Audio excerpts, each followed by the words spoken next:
Hi, my name is Nick. I'm the plant doctor at the Moana Nursery on Pyramid, and I'm going to talk to you about cones and acorns.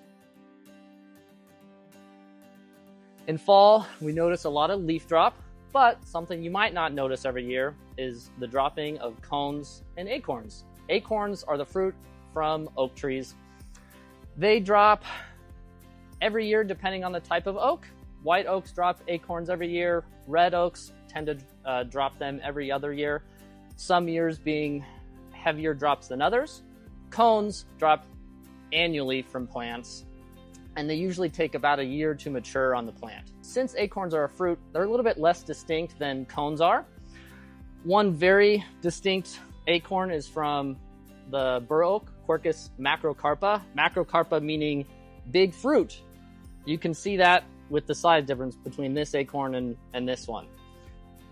But since they're fruit, again, they're hard to distinguish. If you want to identify an acorn, it's best to find the tree that it dropped from. That will give you bark, leaves, and a whole bunch of other stuff to go off for identification.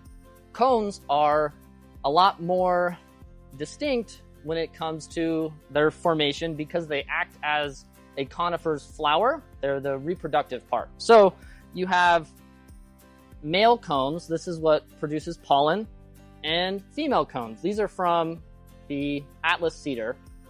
This comes out first, releases pollen, and then the female cone pollinates from other trees via wind, and it creates the seeds.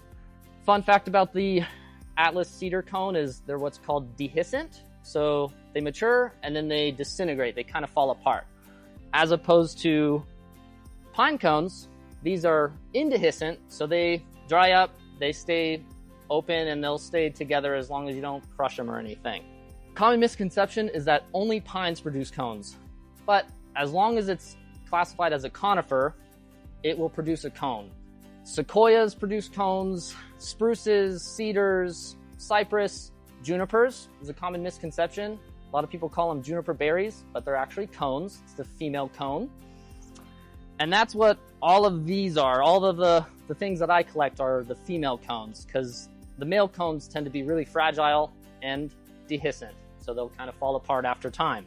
Some animals that eat these seeds are the chickadees that you find up at Chickadee Ridge in Tahoe, nuthatches, and other small birds. If you have these trees in your yard, they will attract some birds, but it would just be better to put out seed specifically for the birds to eat.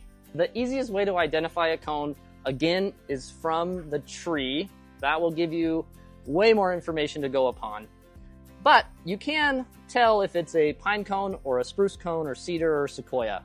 Pine cones have a spiral pattern to their bracts, is what these are called. And you can see spruces, they do have a spiral, but when you look at the bottom, it's not as defined as a pine. And they have a completely different look. Pine cones tend to be a lot sharper, and they open a lot more so that they can really get the seeds out. If you're wondering what tree pine nuts, technically seeds, but pine nuts come from, it's from this cone. This is pinyon pine, Pinus edulis. Edulis meaning edible. So this is, you can thank this cone and its trees for your pine nuts. If you want to plant an acorn or a pine seed, you can, totally doable, but with limited success. It'll take a very, very long time for you to get a full-size tree, so it might be better to come on down and just buy one. If you have any tree ID questions, those are my favorite, so come see me or one of the other plant doctors at Moana Nursery.